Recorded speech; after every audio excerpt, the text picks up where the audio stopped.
ৰিয়ান টিভিলৈ স্বাগতম জনাইছোঁ বন্ধুসকল। আজি আনিছোঁ এটা ভাল ভিডিঅ' আপোনালোকৰ ঘৰত কৰিব পৰা এটা সহজ ৱৰ্কআউট আনিছোঁ আৰু এইটো ফেট লছৰ কাৰণে, এইটো মাছল গেইনৰ কাৰণেও এইটো ৱৰ্কআউট ইউজ কৰিব পাৰিব, কিন্তু তাৰ কাৰণে আপোনাৰ যোনটো ৰেপিটেশ্যনটো বেলেগ হ'ব, চাৰ্কিটৰ পেটাৰ্ণটো বেলেগ হ'ব। কমেণ্ট বক্সত কমেণ্ট কৰিব মাছল গেইনৰ কাৰণে কেনেকৈ ইউজ কৰিব মই জনাই দিম, কিন্তু এইটো বিগিনাৰ্ছৰ কাৰণে, যোনে জিম গৈ আছে, ষ্টাৰ্টিং কৰিছে আৰু যোনে হয়তো জিম যোৱা নাই কিন্তু ঘৰত তেওঁলোকে ৱৰ্কআউট কৰিব বিচাৰিছে, তেন্তে এই ৱৰ্কআউটখন আপোনাৰ কাৰণে বেষ্ট হ'ব। আৰু আপোনাৰ যিহেতু আপুনি মহিলা হওক বা পুৰুষ হওক উভয়ে এইটো ৱৰ্কআউট ইউজ কৰিব পাৰিব। সহজ ৱৰ্কআউট, 3টা এক্সাৰচাইজ থাকিব। আমি বিভিন্ন ধৰণৰ মাছল টাৰ্গেট কৰিম এইটো ৱৰ্কআউটত, আৰু ভিডিঅ'টো শেষলৈকে চাব আৰু ভিডিঅ'টো শ্বেয়াৰ কৰিব যাতে অন্যজন অসমীয়াই এই ভিডিঅ'টো বা বেনিফিট পায়। প্ৰথমটো এক্সাৰচাইজ হৈছে আমি সকলোৱে আমাৰ প্ৰিয় এক্সাৰচাইজ যোনটোক কওঁ আমি পুছআপছ। সেই পুছআপছটো বিভিন্ন ধৰণৰ মাছলছত টাৰ্গেট কৰে। আমি স্পেচিয়েলি চেষ্ট মাছল আৰু ট্ৰাইচেপৰ কাৰণে বিভিন্ন মানে হাতৰ পেটাৰ্ণ আছে, যোনটো আমি সেই পেটাৰ্ণটোত আমি কি কৰোঁ, অলপমান মডিফাই কৰি পেলাই ট্ৰাইচেপত টাৰ্গেট কৰোঁ অথবা আমি চেষ্ট মাছলত টাৰ্গেট কৰোঁ, কিন্তু বিগিনাৰ্ছৰ কাৰণে আমি এইটো চেষ্ট মাছলতে টাৰ্গেট কৰি পেলাই এইটো পেটাৰ্ণ বনাইছোঁ। চ' এইটো ফাৰ্ষ্টত আমি চাব লাগিব যে আমি ৱাইড কিমান লৈছোঁ, আমাৰ হাতখনৰ ৱাইডিংটো কিমান হৈছে।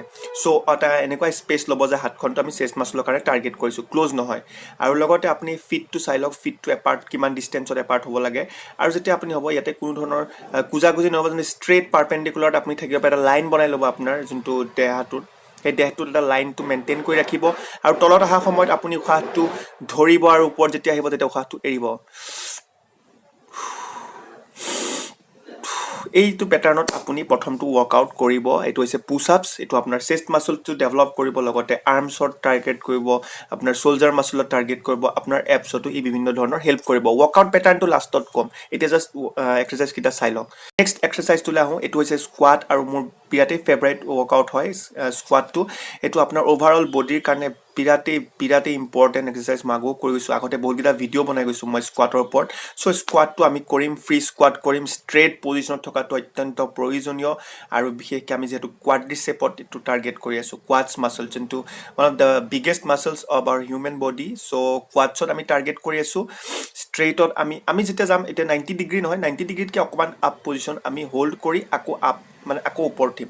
90 যেতিয়া আপোনাৰ ভৰিটো 90 ডিগ্ৰীত এটা পাৰপেণ্ডিকুলাৰ এটা লাইন ষ্ট্ৰেইট হ'ব, সেইখিনি জেগাতে আমি হোল্ড কৰি আকৌ আমি ওপৰত আকৌ বেক কৰিম। চ' তেনেকৈ আমি ৰেপিটেশ্যনবোৰ কণ্টিনিউ কৰিম।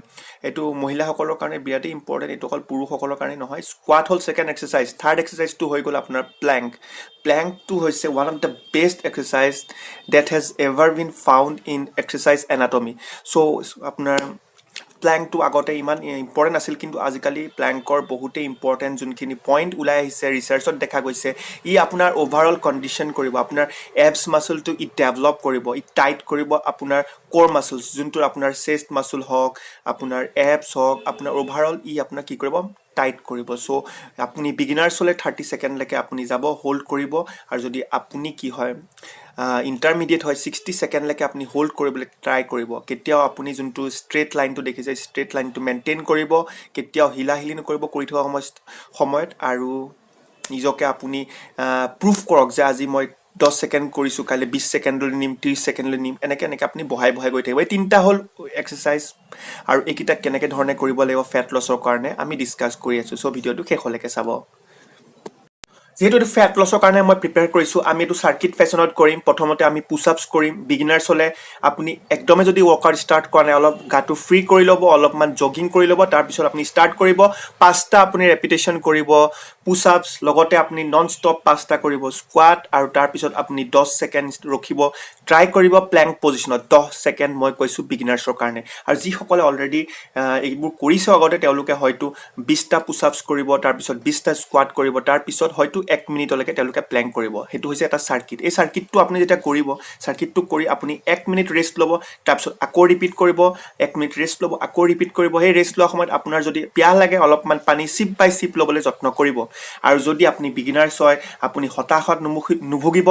আপুনি 5টা কৰিছে, 5টাকে কৰি যাওক, কাইলৈ 6টা কৰিব, পৰহিলে 7টা কৰিব, এনেকৈ আপোনাৰ ৰেপিটেশ্যনটো বঢ়াই যাওক। আপুনি ষ্টাৰ্ট কৰক আপোনাৰ ফিটনেছ কেৰিয়াৰটো, আপোনাৰ ফিটনেছ লাইফটো আপুনি ঘৰৰ পৰাই ষ্টাৰ্ট কৰক। আমি সদায় কি কৰোঁ, আমি অজুহাত দেখুৱাওঁ, আমাৰ জিম নাই, আমাৰ টাইম নাই, কিন্তু এখন ৱৰ্কআউট কৰিবলৈ জিমৰ দৰকাৰ নাই, টাইমৰ দৰকাৰ নাই বিশেষকৈ, কাৰণ 10 মিনিট 15 মিনিটত আপুনি এটা ভাল ৱৰ্কআউট কৰিব, ফেট লছ হ'ব কাৰণ চাৰ্কিট ফেশ্যনত কৰিছোঁ নন ষ্টপ হ'ব কাৰ্ডিঅ'ভাস্কুলাৰ ৱৰ্কআউটৰ নিচিনা এইটো এটা আপোনাক কাম দিব চ' ৰিয়ান টিভি এনেকুৱা ধৰণৰ ভিডিঅ' চাইণ্টিফিকভাৱে আপোনালোকৰ যিবোৰ কামত আহিব বিশেষকৈ স্পেচিয়েলি লৈ আহিম কাৰণ মোৰ কি হৈছে মোৰ দায়িত্বটো হৈছে আপোনালোকক কেনেকৈ ফিট ব্যক্তি হিচাপে বনাব পাৰোঁ মই বিচাৰোঁ যে মোৰ অসমীয়াসকল আহিব লগা নেক্সট জেনেৰেশ্যন য়ং জেনেৰেশ্যন আছামিজসকল ষ্ট্ৰং হওক not only physically but also' mentally so' mentally কিছুমান মই ভিডিঅ' মটিভেশ্যনেল লৈ আহোঁ ছাবস্ক্ৰাইব কৰি লওক আৰু আগৰ ভিডিঅ'বোৰ চাব অলৰেডি 120 মই ফিটনেছ ৰিলেটেড ভিডিঅ' বনাই গৈছোঁ মোৰতো জাষ্ট প্ৰচেষ্টা আপোনালোকৰ ছাপৰ্ট হ'লে মই আগবাঢ়ি যাম ৰিয়ান টিভিক ছাবস্ক্ৰাইব কৰি লওক লাইক কৰি লওক আৰু ৰিয়ান টিভি ইনষ্টাগ্ৰামত যদি ফ'ল' কৰা নাই ফ'ল' কৰি লওক কিয়নো